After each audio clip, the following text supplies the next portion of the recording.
Praise the lord. హల్లెలూయా. ఒక సంవత్సరం ప్రణాళికతో అనుదిన బైబిల్ పఠనం. ఈరోజు 30 అక్టోబర్ 2025. ఈ సంవత్సరంలో ఇది 303వ రోజు. ఈరోజు కొరకు ఏర్పాటు చేయబడిన బైబిల్ వాక్య భాగాలు పాత నిబంధన ఇర్మియా గ్రంథము 27, 28 అధ్యాయాలు మరియు కొత్త నిబంధన 2 తిమోతి 4వ అధ్యాయము. మొదటిగా పాత నిబంధన ఇర్మియా గ్రంథము 27వ అధ్యాయము. యూదా రాజైన యోషియా కుమారుడగు యెహోయాకీము ఏలన ఆరంభించినప్పుడు యెహోవా యొద్ద నుండి వాక్కు ఇర్మియాకు ప్రత్యక్షమై ఇలాగు సెలవిచ్చెను. యెహోవా నాకు ఈ ఆజ్ఞ ఇచ్చుచున్నాడు, నీవు కాడిని పలుపులను చేయించుకుని నీ మెడకు కట్టుకొనుము. వాటిని యెరూషలేమునకు యూదా రాజైన సిద్కియా యొద్దకు వచ్చిన దూతల చేత ఎదోము రాజునొద్దకును, మోయాబు రాజునొద్దకును, అమోనీయుల రాజునొద్దకును, తూరు రాజునొద్దకును, సీదోను రాజునొద్దకును పంపము. మరియు ఆ దూతలు తమ యజమానులకు తెలియజేయవలనని ఈ ఆజ్ఞ వారితో చెప్పము. మీరు ఈ యజమానులకు తెలియజేయవలనని సైన్యములకు అధిపతి అయిన ఇశ్రాయేలు దేవుడు సెలవిచ్చినదేమనగా, అధిక బలము చేతను చాచిన బాహువు చేతను భూమిని, భూమి మీద ఉన్న నరులను, జంతువులను నేనే సృజించి ఎవరికిచ్చుట న్యాయమని నాకు తోచునో వారికే ఇచ్చుచున్నాను. ఇప్పుడైతే దేశములన్నిటినీ నా దాసుడకు బబులోను రాజైన నెబుకద్రెజరు వశం చేయుచున్నాను. అతని సేవించుటకై భూజంతువులను కూడా అతని వశం చేయుచున్నాను. అతని స్వదేశమునకు కాలము వచ్చే వరకు సమస్త జనులు అతనికిని, అతని కుమారునికిని, అతని కుమారుని కుమారునికిని దాసులయ్యుందురు. ఆ కాలము రాగా బహుజనముల మహారాజులు అతని చేత దాస్యం చేయించుకుందురు. ఏ జనము, ఏ రాజ్యము బబులోను రాజైన నెబుకద్రెజరునకు దాస్యం చేయనొల్లక బబులోను రాజు యొక్క కాడిని తన మెడ మీద పెట్టుకొనదో దానిని నేను అతని చేత బొత్తిగా నాశనం చేయించే వరకు ఆ జనమును ఖడ్గము చేతను, క్షామము చేతను, తెగులు చేతను శిక్షించదను. ఇదే యెహోవా వాక్కు. కాబట్టి మీ ప్రవక్తలే, మీ సోదెగాండ్రే, మీ కలలు కనువారే, మీ కాలజ్ఞానులే, మీ మంత్రజ్ఞులేమి మీరు బబులోను రాజునకు దాసులు కాకుందరని మీతో పలుకున్నప్పుడు మీరు వారిని లక్ష్యపెట్టకుడి. మీరు మీ భూమిని అనుభవింపకుండా మిమ్మను దూరంగా తోలివేయునట్లును, మిమ్మను నేను వెళ్ళగొట్టునట్లును, మీరు నశించినట్లును వారు అబద్ధ ప్రవచనములు మీకు ప్రకటింతురు. అయితే ఏ జనులు బబులోను రాజు కాడి క్రిందికి తమ మెడను వంచి అతనికి దాస్యం చేయుదురో ఆ జనులను తమ దేశంలో కాపురముండనిచ్చెదను. వారు తమ భూమిని సేద్యపరచుకొందురు. నేను వారికి నెమ్మది కలుగజేతును. ఇదే యెహోవా వాక్కు. నేను ఆ మాటలను బట్టి యూదా రాజైన సిద్కియాతో ఇట్లాంటిని, బబులోను రాజు యొక్క కాడిని మీ మెడ మీద పెట్టుకుని అతనికిని, అతని జనులకును దాసులైన ఎడల మీరు బ్రతుకుదురు. బబులోను రాజునకు దాసులు కానోళ్ళని జనుల విషయమై యెహోవా ఆజ్ఞ ఇచ్చినట్లు ఖడ్గం చేతనైనను, క్షామం చేతనైనను, తెగులు చేతనైనను నీవును నీ ప్రజలను చావనేలా. కావున మీరు బబులోను రాజునకు దాసులు కాకుందరని మీతో చెప్పు ప్రవక్తలు అబద్ధమే ప్రకటించుచున్నారు. నేను వారిని పంపలేదు, వారి మాటలను అంగీకరింపవద్దు. ఇదే యెహోవా వాక్కు.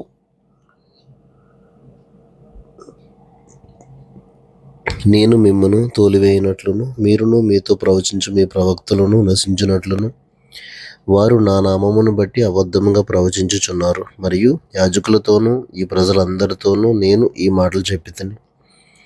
యెహోవా సెలవిచ్చుందేమనగా, యెహోవా మందిరపు ఉపకరణములు ఇప్పుడే శీఘ్రముగా బబులోను నుండి మరలా తేబడునని ప్రవచింపు మీ ప్రవక్తలు మీతో అబద్ధములు చెప్పుచున్నారు. వారి మాటలకు చెవియొగ్గకుడి, వారి మాట వినకుడి. బబులోను రాజునకు దాసులైన ఎడల మీరు బ్రతుకుదురు. ఈ పట్టణం పాడైపోనేలా వారు ప్రవక్తలైన ఎడల యెహోవా వాక్కు వారికి తోడైయుండిన ఎడల యెహోవా మందిరంలోను, యూదా రాజు మందిరంలోను, యెరూషలేములోను శేషించియున్న ఉపకరణములు బబులోనునకు కొనిపోబడుకుండునట్లు వారు సైన్యములకు అధిపతియగు యెహోవాను బతిమాలుకొనుట మేలు. బబులోను రాజైన నెబుకద్రెజరు యెరూషలేములో నుండి యెహోయాకీము కుమారుడైన యొకన్యాను యూదా యెరూషలేముల ప్రధానులందరినీ బబులోనునకు చెరగా తీసుకుని పోయినప్పుడు అతడు విడిచిపెట్టిన స్తంభములను గూర్చియు సముద్రమును గూర్చియు గడమంచెలను గూర్చియు ఈ పట్టణములో మిగిలిన ఉపకరణములను గూర్చియు సైన్యములకు అధిపతియగు యెహోవా ఇలాగు సెలవిచ్చుచున్నాడు.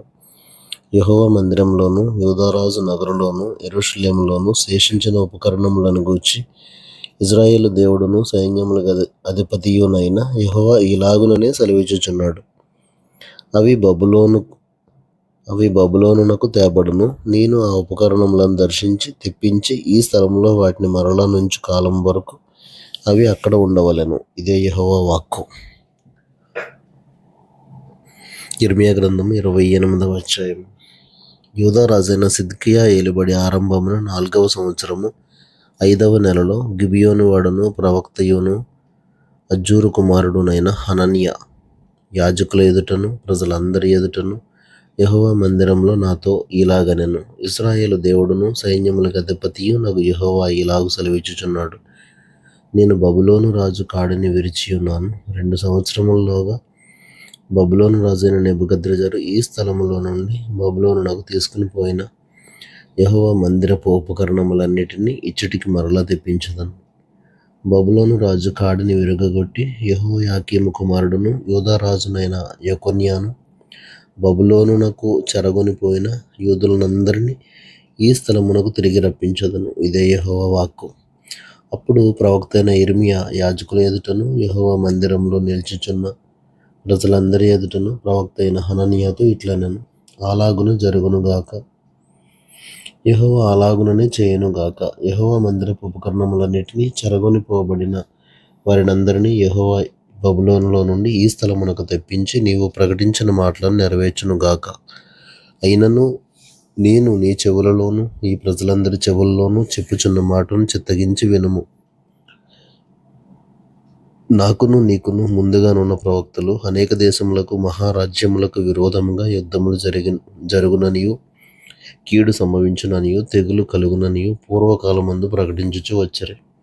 అయితే క్షేమము కలుగునని ప్రకటించు ప్రవక్త ఉన్నాడై అతని మాట నెరవేరని ఎడల యెహోవా నిజముగా అతని పంపెనని ఒప్పుకొనదగునని ప్రవక్త అయిన యిర్మీయా చెప్పగా,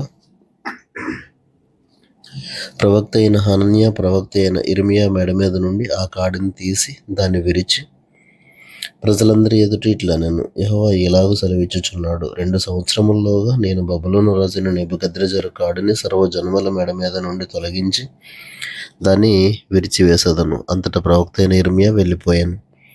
ప్రవక్త అయిన హనన్యా ప్రవక్త అయిన యిర్మీయా మెడ మీదనున్న కాడిని విరిచిన తరువాత యెహోవా వాక్కు యిర్మీయాకు ప్రత్యక్షమై ఇలాగు సెలవిచ్చాను. నీవు పోయి హనన్యాతో ఇట్లనుము. యెహోవా ఇలాగు సెలవిచ్చుచున్నాడు. నీవు కొయ్యకాడిని విరిచితివే, దానికి ప్రతిగా ఇనుప కాడిని చేయించవలెను. ఇజ్రాయేలు దేవుడును సైన్యములకు అధిపతియు నాకు యెహోవా ఇలాగు సెలవిచ్చుచున్నాడు. ఈ జనులందరూ బబులోను రాజైన నెబుకద్రెజరునకు దాసులు కావాలనని వారి మెడ మీద ఇనుప కాడి ఉంచితిని గనుక వారు అతనికి దాసులగుదురు. భూజంతువులను కూడా నేను అతనికి అప్పగించి ఉన్నాను. అంతటా ప్రవక్త అయిన యిర్మీయా ప్రవక్త అయిన హనన్యాతో ఇట్లనెను. హనన్యా వినుము, యెహోవా నిన్ను పంపలేదు. ఈ ప్రజలను అబద్ధమును ఆశ్రయింపజేయుచున్నావు కాగా యెహోవా ఈ మాట సెలవిచ్చుచున్నాడు.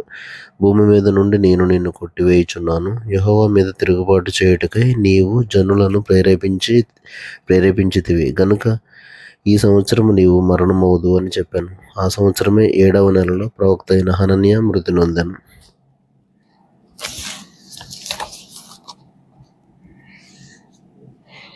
క్రొత్త నిబంధన.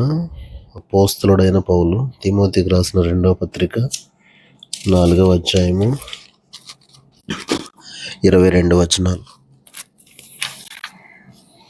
దేవుని ఎదుటను సజీవులకును మృతులకును తీర్పు తీర్చు క్రీస్తు యేసు ఎదుటను ఆయన ప్రత్యక్షత తోడు ఆయన రాజ్యము తోడు నేను ఆనబెట్టి చెప్పినదేమనగా, వాక్యమును ప్రకటించుము, సమయమందును అసమయమందును ప్రయాసపడుము, సంపూర్ణమైన దీర్ఘశాంతముతో ఉపదేశించుచు ఖండించుము, గద్దించుము, బుద్ధి చెప్పుము.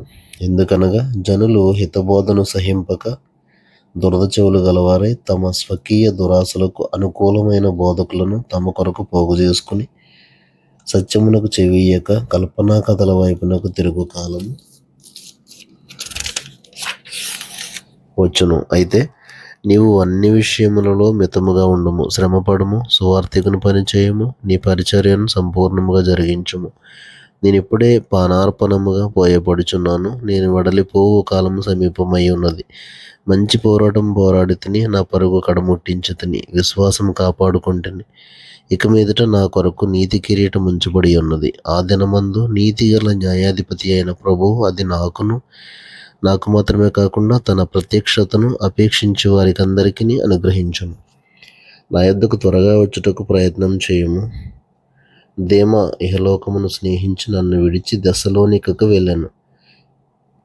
క్రేస్కే గలతీయకును తీతు దల్మతీయకును వెళ్ళిరే.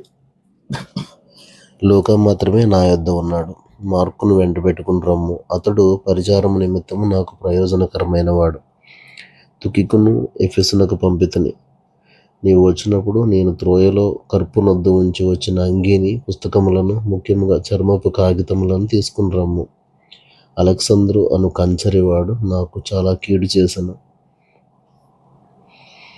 అతని క్రియల చొప్పున ప్రభు అతనికి ప్రతిఫలం ఇచ్చును. అతని విషయమై నీవును జాగ్రత్తగా ఉండుము. అతడు మా మాటలను బహుగా ఎదిరించాను. నేను మొదట సమాధానం చెప్పినప్పుడు ఎవడునూ నా పక్షముగా నిలవలేదు. అందరూ నన్ను విడిచిపోయారు. ఇది వారికి నేరముగా ఎంచబడకుండును గాక. అయితే నా ద్వారా సువార్త పూర్ణముగా ప్రకటింపబడి నిమిత్తమును అన్యజనులందరూ దాని విని నిమిత్తమును ప్రభువు నా ప్రక్క నిలిచి నన్ను బలపరచెను గనుక నేను సింహపు నోట నుండి తప్పింపబడితిని. ప్రభువు ప్రతి దుష్కార్యము నుండి నన్ను తప్పించి తన పరలోక రాజ్యమునకు చేరునట్లు నన్ను రక్షించును. యుగ యుగములు ఆయనకు మహిమ కలుగును గాక. ఆమేన్. ప్రిస్కకును అకులకును ఒనేసిఫోరు ఇంటి వారికిని నా వందనములు. ఎరస్తు కొరింథీలో నిలిచిపోయాను. త్రోఫిము రోగి అయినందున అతని మిలేతులో విడిచి వచ్చి తిని. శీతాకాలం రాకమునుపు నీవు వచ్చుటకు ప్రయత్నం చేయము. యుబూలు, పుదే, లిను, క్లౌదియయు సహోదరులందరికీ నీకు వందనములు చెప్పుచున్నారు. ప్రభువు నీ ఆత్మకు తోడై ఉండును గాక. కృప మీకు తోడై ఉండును గాక.